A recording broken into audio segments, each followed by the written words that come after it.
Kapod wago tache mago mag siasa teri nyake kaunti ma Kisumu kama gikone to koro man en jakom mar UDA me kaunti ma Kisumu Ayiecho jalwenj okoko kayanga kendo kwedo weche matude gi bede lemo mar jakom ODM ma wacho ni noseriembe chon.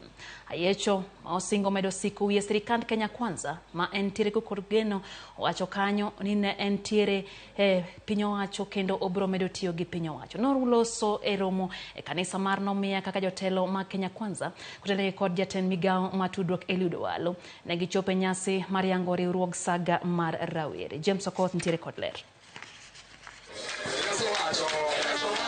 Ne en alam makende mar rowere mag kanis nomiya e kaunti ma Kisumu. Alam mane okelo kanyakla jotije piny owacho mamalo kotelnegi gi jatend migao mar tudruok UDA kod moko kuom jotend siasa manie kweth jo Kenya Kwanza. Kanisa mar nomiya ne yango chenro mar yawo riwruok mar saga kata sako mar rowere kaka achiel kuom yore mag jiwo yuto kod dongruok margi. Kaweche siasa bende ok ne odong' chien e kinde mane en jakom mar ODM Kisumu. Ayiecho jalwenj ne okawo kindeno mar siayo joma ludhe e weche ODM kolero ni ODM noriembe e burano higa mokalo tarik 19 dwe mar 10. Let us put the record straight. An former jakom mar ODM. Omiyo kik ng'ato wachi na Ayiecho jakom mar ODM odhi ka UDA.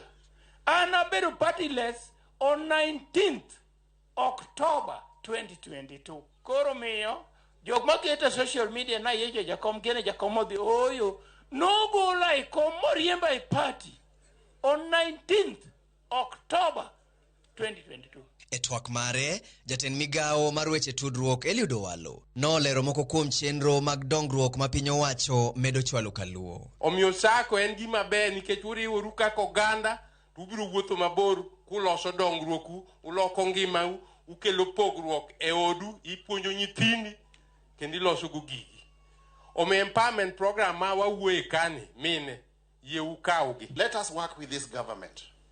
There is going to be no other government here in between as we wait for the next elections. We have to work with the government under the leadership of President Ruto because he's a father figure to the nation. You saw the number of development projects he commissioned when he was here, and he's going to come back again and again and again. Jotelogo bende no singo siro chenro dongruok mag kanisni mapachoka kendo jiwo rowere kod mine mondo odonje chenro dongruok mag piny owacho. James Okoth, Ramogi TV. Kapod wago mana tache don bura mar UDA